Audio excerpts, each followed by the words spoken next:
Hello and welcome to the Survivor's Guide to Life on KPCA Petaluma 103.3 FM. I'm Jenny Stevenson, your host, and joining me is Dr. Peter Bernstein and a special guest, Hilloah Levy. Today we will continue in our series on how to survive through adversity. Dr. Bernstein, or Peter as he likes to be called, is a coach and mentor with 49 years of experience. We're almost to 50. Almost. Helping people survive and grow through trauma, struggles, and hard times, the stuff of real life. The goal of our series is to help you discover what we've experienced, that adversity is more than a trial to endure. It can be an exciting opportunity to learn, grow, and thrive. That's true. Really what we specialize in recovery from trauma, and I want to put that in there, and we consult and have training.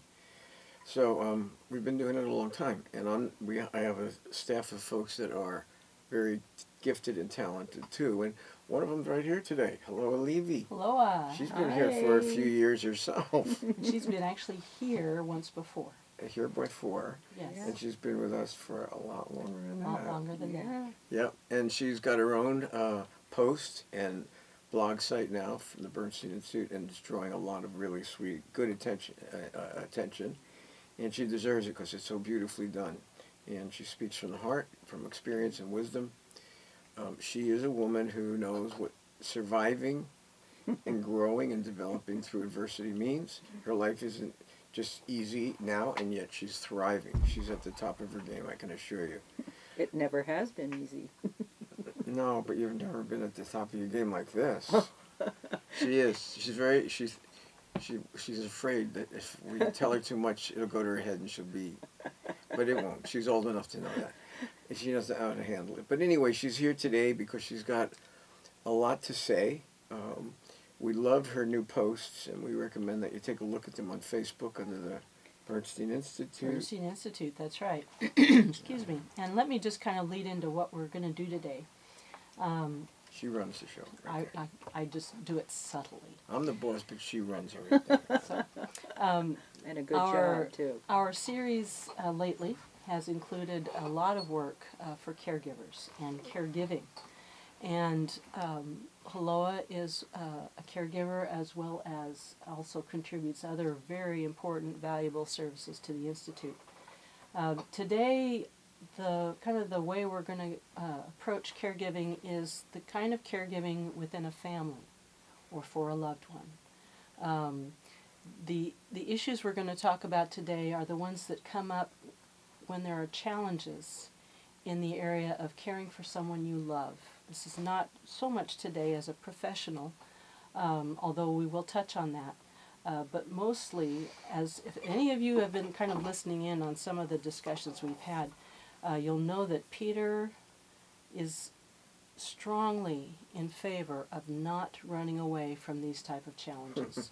If you're called on for someone you love, someone in your family, someone you care for deeply, to care, to give of yourself, to play that role, not play, but take on that role in a certain way, don't run, you'll regret it.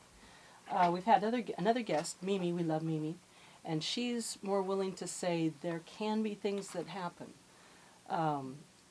Let's not be harsh in our criticism, and Peter agrees with that. I'm not saying he feels that way. Not all the time. But there are things that people have to deal with to be able to get to the point where they can then start to care, and if they can get there, they will have less regrets. What we're talking about today is that process. How do you overcome a struggle to go ahead and care for someone when there's some complicating factors involved? Hilloah has posted recently on Facebook some of the challenges that she's worked through, and we'll get to them. And I don't think we ought to dive just right into that. I just want to kind of give you an idea of where we're going today. And so let's start, Hilloah, by, would you let us know kind of what prompted you to start your Facebook series? What is it you hope to accomplish? What would you like to communicate to people? What is it that you would like to see happen? Well, I I really would love to be able to talk about some of the experiences that I've had in life and how I have been able to kind of work through them as a result of very, very good mentoring and coaching from Peter, but also just being willing to go into the struggle and really kind of work it through. I have made some big, big, big mistakes and learned from them and actually grown from them as a result. You mentioned people who cannot, face the struggle, the pain of caring for one of their own in the family. And I certainly had that full board in my face when my mother was very, very ill. So before you go too far into it, basically, Hilloah is telling us today, the reason she's here, and it dovetails, and certainly know what you're leading us to, is she was one of those people that would run away. Mm-hmm. And it's cost her dearly. Yeah, she's a wonderful communicator and proponent to those that are running away, to try to let them know how much regret and remorse and damage that they could do to themselves and others if they do it. I want to add one thing, and you're right, we're going to talk about the family today. I don't want to leave first responders out, because they too run into this. And I was talking to one that was at our church yesterday, Tony, and he was telling me, it happens, believe me, it happens with first responders too, where they do a lot of things to begin to run away. Not everybody, I'm talking when they do. And they cause a lot of trouble and difficulty. And he was talking to me about it shows up there too. Most of the folks there aren't like that. Tony was referring to me, though, that the people that really are good at it have a heart. They have that empathic, not just the knowledge and training, but that empathic heart to engage, to give, to care.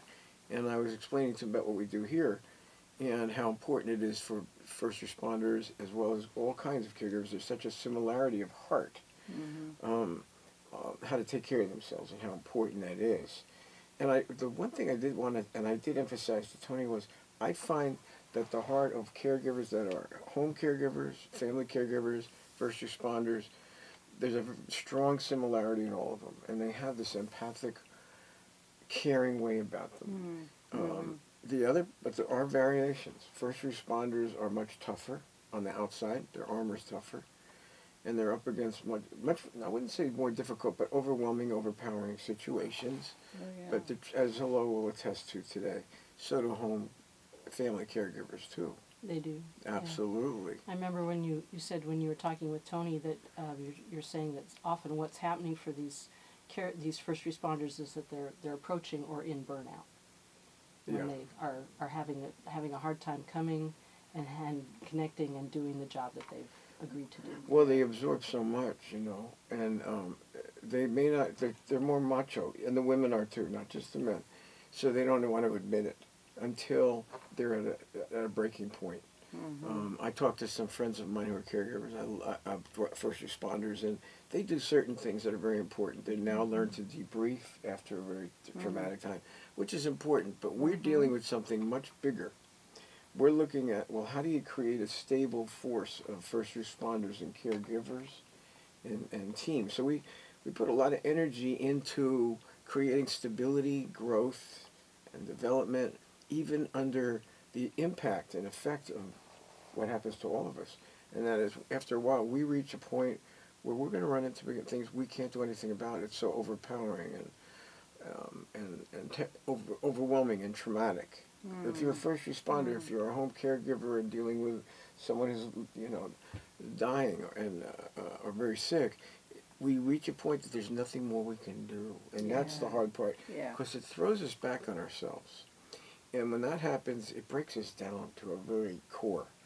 And if we don't know how to deal with the distress that we carry inside of us, that's when trouble begins. If we're disconnected from our emotions, if we don't know how to read our bodies in a way that carries the distress, things begin to happen.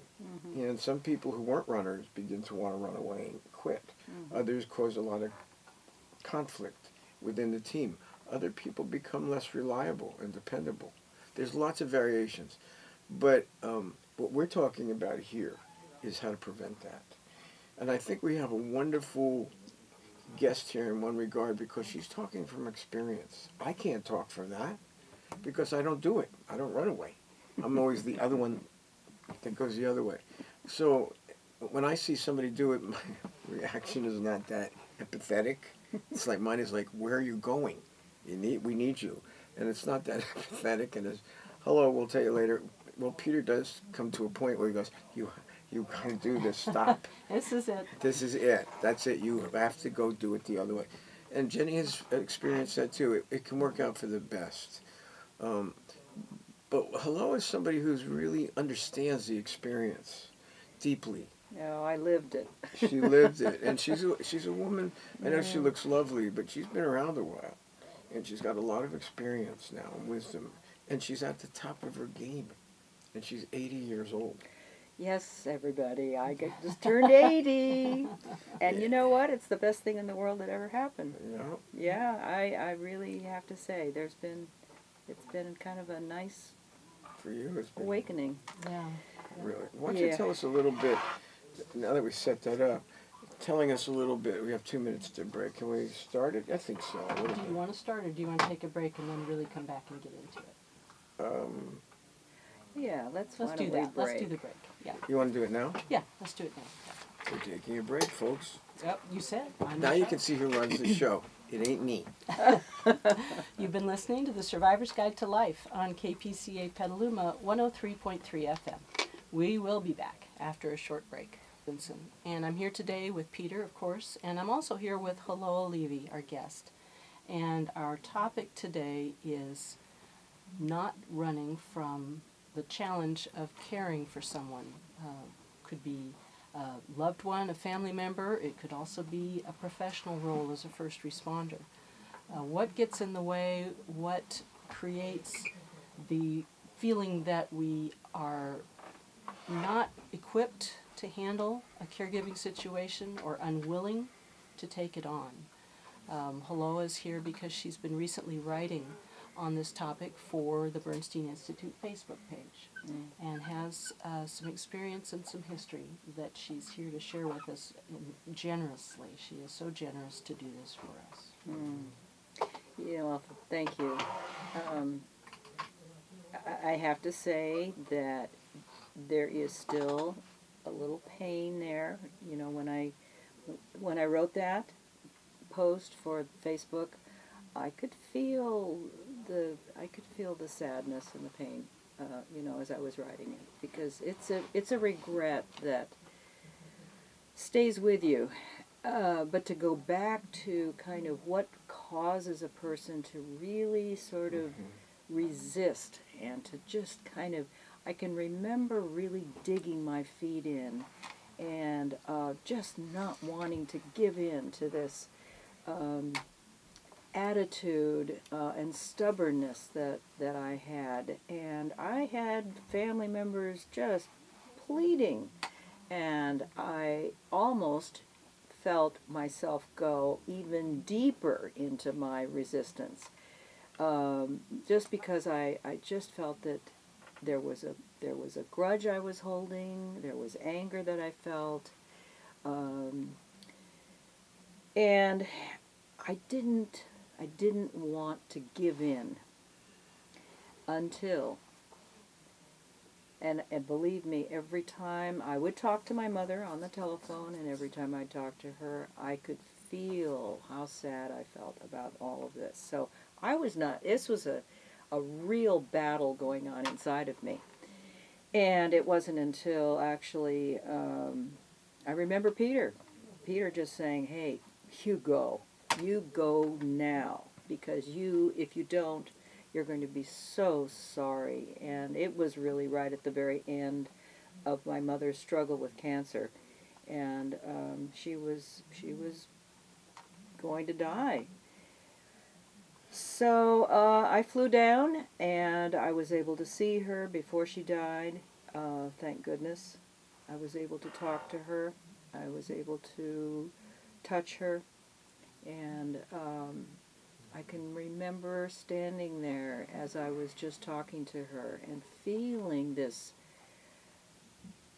sensation of everything just kind of melting away, because all I saw was this person who was extremely vulnerable and fragile and right at the end of her life. And it took that for me to realize that there was no reason for me to hang on to this resistance any longer. And Can I ask you to back up a little bit and give us a picture of what your relationship was with your mom before all this took place? What A kind little of, bit, I think so. there's a but- lot not a lot, there. but just yeah. generally, I mean, was it had up to that point, had it been a warm, loving, great relationship, or was there some No, trouble? There was trouble. There was trouble that had really started very early in my life, and a lot of expectations, but a lot of living through me that was just not appropriate. Well, is it okay to say that you were raised in a cult? I was raised in a cult, which Mhm. was extremely strange, really. And my mother, my father were both very, very heavy believers in it. My mother became one of the big teachers in it. And of course, she wanted to teach me. And she was constantly, almost hammering on me. I was Oh. brainwashed. Brainwashing. Oh yeah, I was definitely brainwashed, and It's also taken- a form of emotional abuse. It's very serious. yeah, it Sure is. it is. Definitely left me very emotionally troubled, very troubled. So this really kind of set up the stage for my not feeling terribly good about her, and Let me just stop for a moment. I know that we have talked, Peter and I and other guests have talked frequently about, for caregivers, how often there will be some history of trauma that an empathic person who cares, who does feel with people, and wants to be caregiver in some kind of role, caregiver, first responder, healthcare professional, will often have a past with some trouble and pain and trauma in it. And what a liability this past becomes as they go into this role in their adult life or in their life. Well, initially it looks like it could be a liability for sure.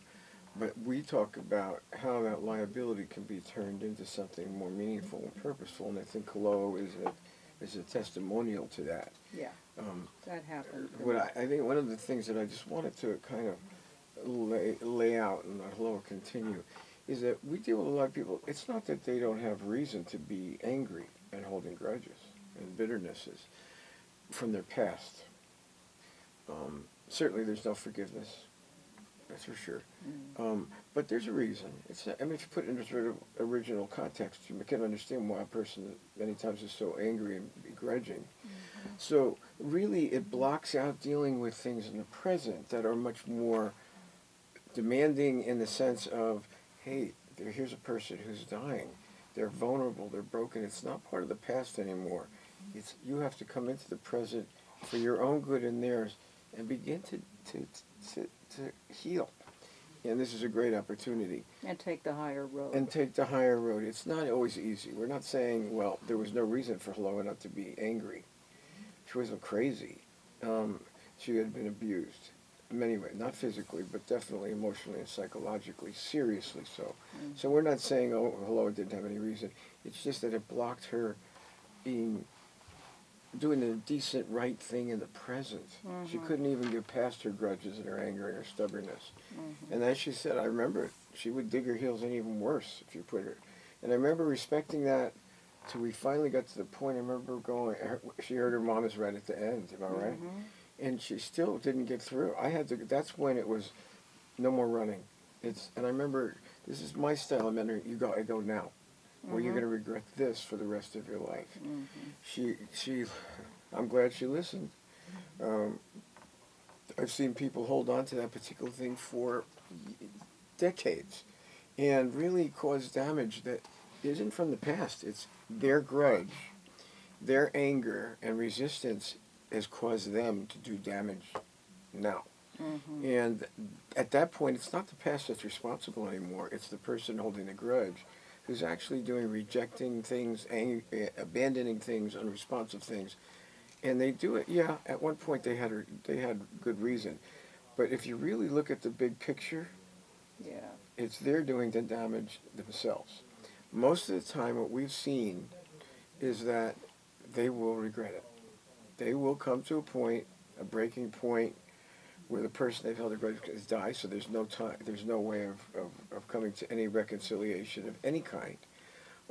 They'll feel regret, they'll feel remorse, because there is this realization of, wait a minute, I'm the one who's lost out here, because I never was willing to take the higher road and do what's right. And the anger and the bitterness is the thing that, and it's also poison. It's like living on a diet of poison. Yeah, that's what I was. It is so destructive. Yeah.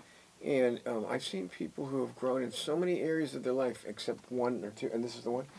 And I'm telling you, it's you watch them, and it's just seeing them poisoned over and over again, and they're doing it to themselves. Oh, I know. It's very hard. I was on that road. That's right, and this is Hilloah's value, because I can go to Hilloah and I go, we need to get through to this person.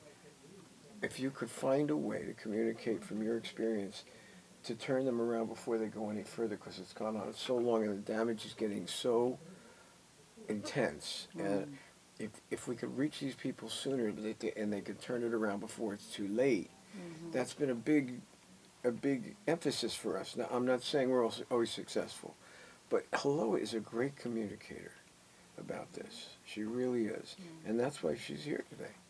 It wouldn't come from me. It would come from Hilloah. And she works with us very closely at our institute. She's a very intrinsic part of our teamwork. She's a caregiver for my wife, who she loves. And she'll tell you a little bit about that, I'm sure, because even when Linda was deteriorating, she was still a substantial person to deal with, and Hilloah got her comeuppance by Lynn. Yeah. Maybe Hilloah tell us. I was just going to say, because I'd like to actually talk about the process of sort of turning around and beginning to realize that I had it in me to care and to be able to love. And I'll never forget Peter one night. And this was when we had first started to care for Lynn, because we knew that she needed regular care. Yeah. And Peter's walking upstairs to the second floor, and he looks down and he says, well, you're a caregiver now. And I remember saying, well, it's not the field that I would have chosen, but that's what that's what I'm being called to do. Yeah. And at that point, I was willing to do it, but my heart wasn't in it. I definitely knew that there was something that was missing. And so I have to tell you a funny story. Lynn, who's so perceptive and so intuitive, and here she is blind, and can't always speak as well as she would like to be able to speak, but I'm in there one day taking care of her, and I'm doing this and that, and kind of going through the motions. That was my way of performing. And all of a sudden, Lynn just looks at me, and even though she knows I'm right in front of her, but she can't really see me, but she looks at me and she says, "You're a phony." I heard it too. I was in the next room. I went, Oh, ooh. And I'll tell you, that just shot through me. Oh, Yeah, man. that's very accurate Yeah. description right there. That's how it sounded. oh. And it took me back, and at first, I didn't know what to say, and so we're getting a 2-minute warning here. Don't worry about that. Key story is better. Anyway, so that was the beginning of my realizing I had some real work to do, that I needed to really start making connection with Lynn in a different way. And boy, I can say I did it. Yay. Oh, you do it. I did it. yes. I really just love what I do. And you are great at it, too, and I'm so grateful. But, yes, and with the kind of illness Lynn has, her intuitive abilities are rare. She always was very Actually intuitive. getting much and much more strong for her, Yeah. yes. And, even in her debilitating and deteriorating situation, she has made such an impact on so many people. Oh. And Hilloah is one of the more dramatic, well, there's been others, but Hilloah has been dramatic. Mm-hmm. And I think one of the things I remember is that Hilloah was very performance-oriented, but there was an anger there. And it wasn't, when you're dealing with sick people, caregiving people, being cared, they need love, they need nurturing, they need caring, they need that. They need to know the relationship is sweet and caring and secure, because they can't do it themselves anymore. In the disease that Lynn has, the intuitive abilities are still intact, and if they don't have that, they're going to respond to anger, or you're just performing and you really don't care very much, and they're not going to go for it. Mm. At some point, they can't even express that anymore, and they'll deteriorate behind it. It's so severe. Well, Hilloah got a confrontation that really changed Hilloah's life. Oh, It did. boy. She used it to turn herself around. And she's one I of those. had to. I Hilloah had is to. one of those people that does She that. did, you bet. Yeah. You've been listening to the Survivor's Guide to Life on KPCA Petaluma 103.3 FM. We'll be back after a short break. Welcome back to the Survivor's Guide to Life. I'm your host, Jenny Stevenson, and I'm here today with Peter and with our guest, Hilloah Levy. In our last segment, Hilloah was sharing her experiences as a caregiver, called to be a caregiver, and the challenges that she needed to overcome that did have to do with a painful past, and she has been sharing those details with us. Right. I don't think I'll repeat everything that you No, said. no. But where we were closing, we were talking about kind of a wake-up call that you got from Lynn, who you were caring for, and you love Lynn. Mm-hmm. You've loved her from the start. Mm-hmm. That wasn't the issue. But you found, Lynn found, that you were kind of performing. Well, Hilloah's deliverance was very rigid, performance-oriented, not a loving feeling, although she did care for that. But no, that didn't come across today. My God, it's just, the room is filled with that kind of caring and love. I'd like to frame this a little bit in the sense of one thing that Hilloah is demonstrating and talking about today, and that as a caregiver, when you're giving to someone who's dying or who's ill, or you're a first responder and you're dealing with such overwhelming situations, there is a point where we all are thrown back on ourselves. And what that means is it breaks us down. We're at that point of being broken down. It happens to all of us, either from emotional exhaustion and fatigue, from giving so much, and really you can't expect to receive a lot from folks that are in bad shape, or the situation's so devastating. We're the givers.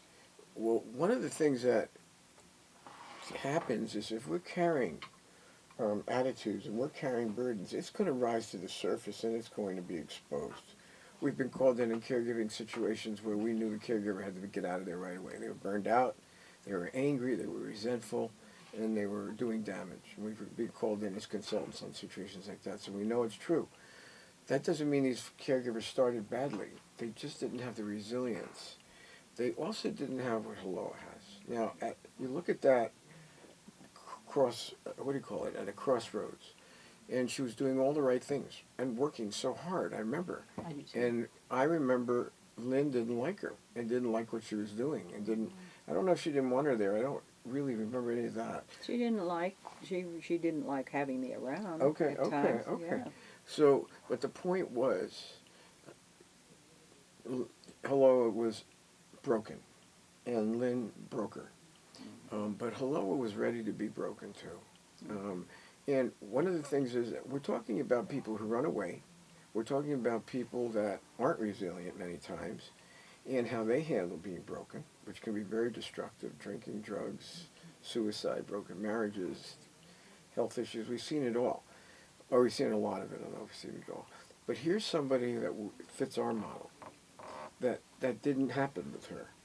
It wasn't painless. It was tough on top of everything else, but she could embrace and hear the truth and do something about it in real, sincere terms. In the kind of work we do, and particularly as a caregiver, there's got to be a genuineness, there's got to be a sincerity to your work and your presence. And if it's not there, it's troublesome. But what we're hearing is that Hilloah embraced somehow much more deeply that was what was happening. There's a reason too, Peter, because I grew up kind of selfish within myself and never really knew how to love. I knew, I was aware of that. I could feel it, Mm-hmm.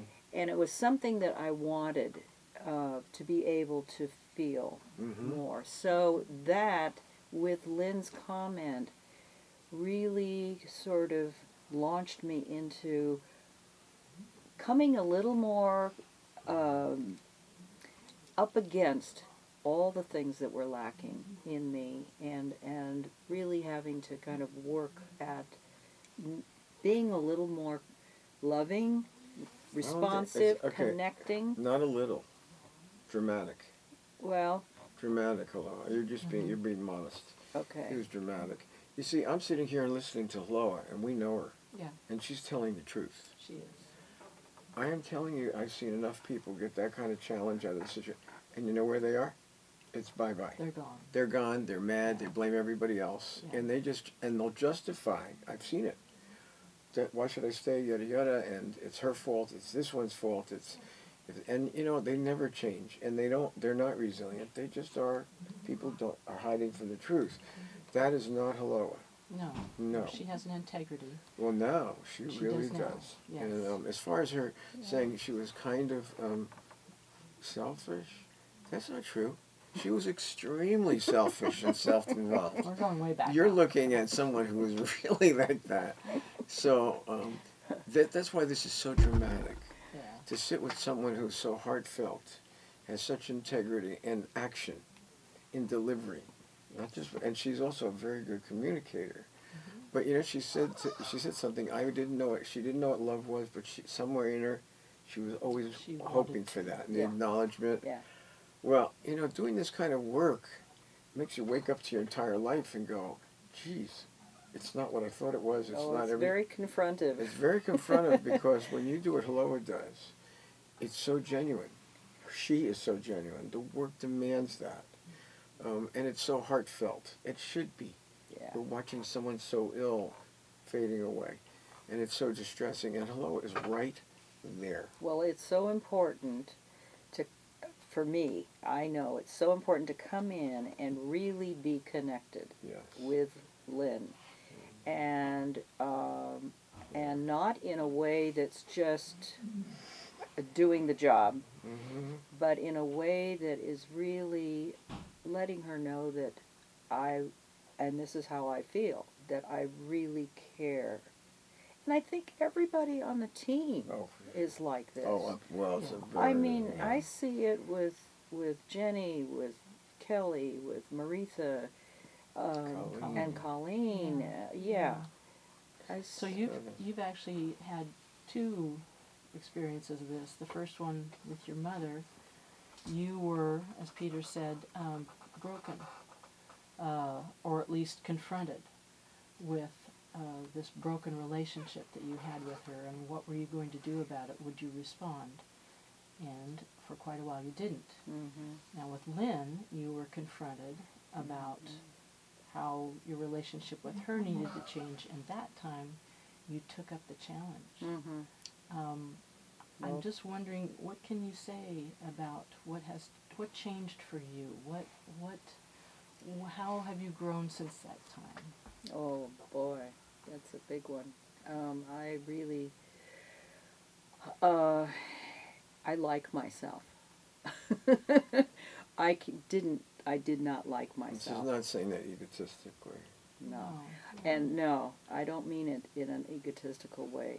I never felt that good about myself before, because I knew there was so much lacking in me, and I was a phony. Lynn was absolutely right. Absolute phony, doing a lot of performing. And what's happened, and I just treasure this, is my willingness to kind of make these changes has opened up and given me a freedom that I never felt before, to just absolutely, I feel like enveloping. I'm just openly loving people.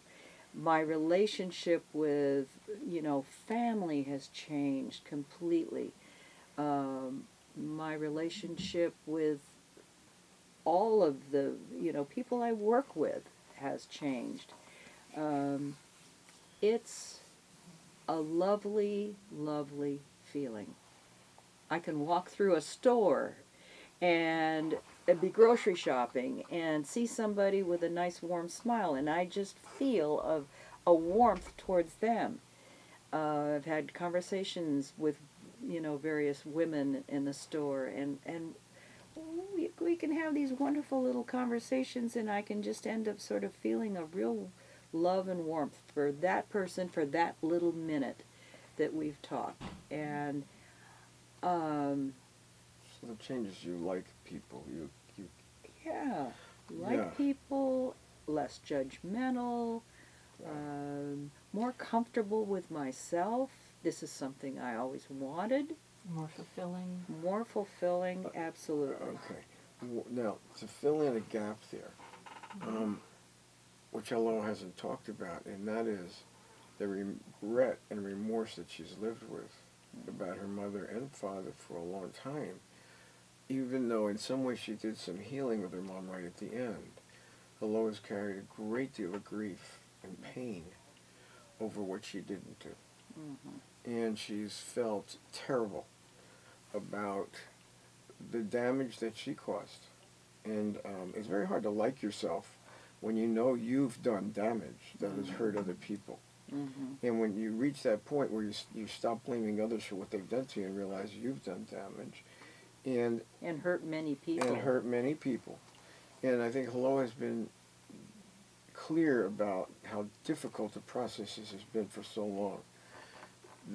What makes Hilloah such a great communicator is she does talk to people who want to do the negative things, who want to do what she did, and she kind of, in a caring, empathetic way, warns them about the consequences of doing it. Now, she hasn't always been successful. This isn't her. No. She hasn't been successful because a lot of people in that state don't want to hear a thing. They feel justified in the way they're acting, one way or the other, for lots of different reasons.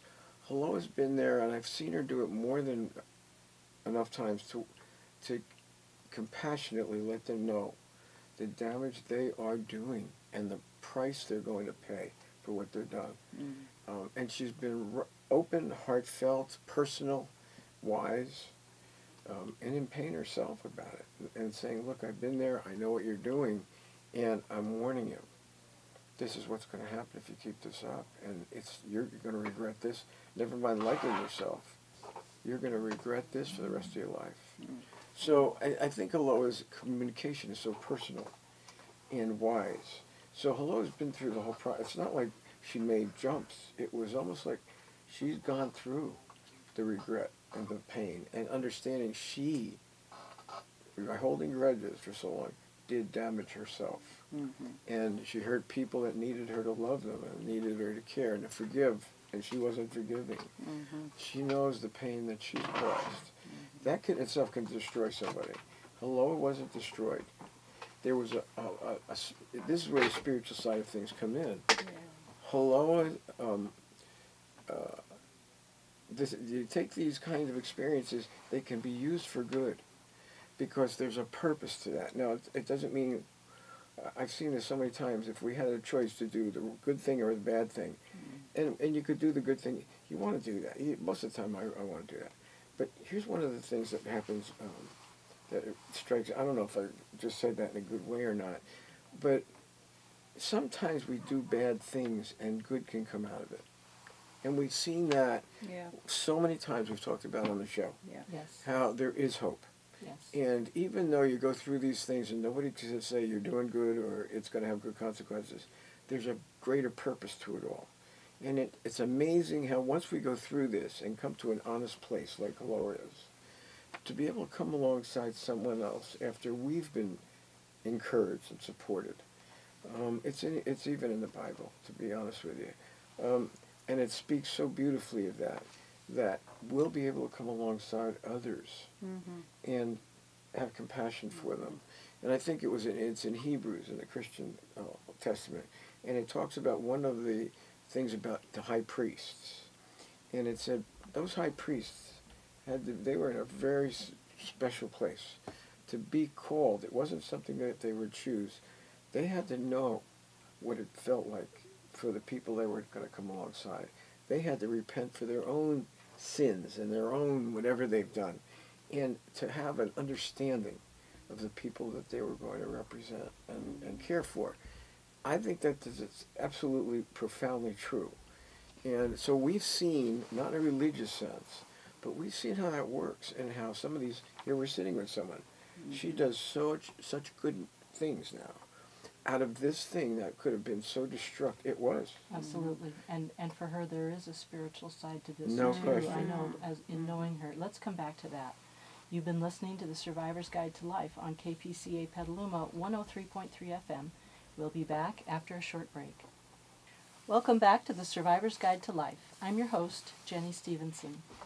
In our last segment, Hilloah Levy, caregiver, was sharing with us the process that she's gone through, and I won't go into all of it, but just the journey she's been on from the pain and regret she had of not responding to her mother as her mother was dying until the very end, and how she has come through that with an integrity and is able now to care and love and finds it very fulfilling, much happier with who she is. She's able to share this with others in a very meaningful way. And at the very end, we were talking about how there is, in this, a spiritual side to this journey. How we often talk, Peter talks, we often talk about how good can come from very painful, difficult, bad situations. That then allows us, enables us to help others going through the same situations. We can come alongside them. It gives us an empathy and a sensitivity that we might not be able to get any other way. So we want to return to that. Yeah, and you said it beautifully. I don't think anybody who works at our institute hasn't had a bad past. I haven't met a first responder or caregiver that doesn't have traumatic past. I haven't met an empathic type person that hasn't had trauma in their past. There seems to, as you get to know people and you see they have a certain kind of empathy, they're drawn to certain kind of people, they can do things that other people can't. You got to wonder, where's that come from? Is that just magic out of there? No. They've been through a lot themselves. And I think they've been broken. I would have absolutely broken. to say. And when I say broken, I had to come to a place where I realized that I was lacking so much. And I wanted so much to see a better side to myself. I wanted to feel it. I didn't want to just go through the motions of it and perform it. I wanted it to be very genuine. But I was definitely broken. And it wasn't just Lynn's comment to me. It was a series of different things. And this whole process that I had to go through didn't happen overnight. It was a long many years process that took time for me to work through. Well, you're saying it in a beautiful way, really personal way. But I've talked to caregivers of nurses, doctors, first responders. It's interesting. The friends of mine, they all have this heart, and they've all been broken. And if you look at them, they don't look broken, but they have been. And they always say the same thing to me. You can be a first responder, you can be a nurse, but it's not just how much knowledge and training you have. It's what you have inside here that really counts. Mm-hmm. How many nurses have we seen that you'd rather have them go someplace else instead of taking care of you because they may have the knowledge, but they're so cold and cut off and horrible. For those who are listening, Peter pointed to his heart. That's what's in your heart. Yes. And one of my friends, Big Steve, is a nurse too. He looks like Mr. Clean, muscle bound. He's one of the best nurses I've ever seen. And he has that heart, although when you look at him, he could scare you. But he really does. And we had to talk about it. And he loves my wife, and he's known her since she was in the hospital. That's where we met him. And he came to visit us a few weeks ago. Mm-hmm. And he just stopped at the door and watched. It was Hilloah taking care of Lynn. And he melted. I watched him. And and later on he says that what you're doing is the way that people should be treated as they're going, not in the hospital, dying in a hospital, where everything's so clinical and sterile. Not the place for end of life. No. And he says, what you're doing is just so right. And he said it with, and then I was outside, and he's a pretty tough guy, to say the least. But what was interesting, he says he took care of his grandfather. And he said he was there for him right to his last breath. And he loved his grandfather. And he began to cry. And to see Big Steve cry, that's an experience you got to see, because this is one big guy. And he's a lovely guy. He's been wonderful to a friend. He's been wonderful to Lynn. But I think he knows what really matters. And he says the nurses that have it upstairs here and really smart, but don't have the heart to care and to give, better to find somebody else. He was right. I've talked to first responders. A guy who was a captain for years and had a lot of experience. I was talking to him yesterday. He said the same thing. He said people who come out of school and they have it all up here and all the training. He was talking about the Vietnam era, the people who came out of the service could get good jobs as first responders. But he said they didn't really, a lot of times, have the heart of caring. And he says they really, to him, they aggravated him. He didn't like it. Because they've got to have that deeper sense of caring. And these are first responders. These are the tough guys. Everyone I know, and I've known Navy SEALs, the people we know, same thing. Their armor is, they're warriors, and yet their heart is the same. Hilloah is expressing the same thing. Not all people have the integrity that Hilloah does, or a lot of our friends, or the people at our institute, including the lady who cleans the place. She's an angel. Esperanza. She's a nut. Everybody there. Kirsten, who does the little young kids. Everybody is like this. And you can feel it. There's a love and an appreciation, a selflessness and a caring. Money isn't everything. It's caring and doing good things for people who really need it. It's a remarkable experience. It really is for me too. And it's been a turnaround in my life for a long time now. But Hilloah is part of that. And she's talking about what happened to her. How she was broken. Yes, how she I hear that you wanted to have that kind of heart. Part of you did. Oh, yeah. But how to get there, how to bring that out, how to be able to cultivate that in yourself. That has been the real challenge, you said like it not overnight. It hasn't happened overnight, but you wanted that for you.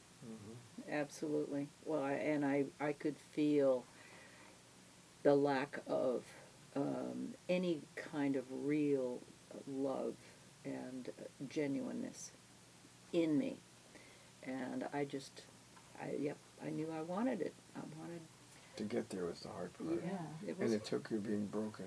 Yeah. And feeling such pain and remorse and regret.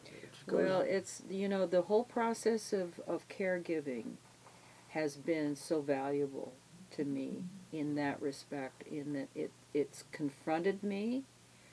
Lynn confronted me openly, and I'm grateful that she did, because it was the turning point that I needed. And from there, I have had to really look at myself, and I've had to really dig deep. Which you do.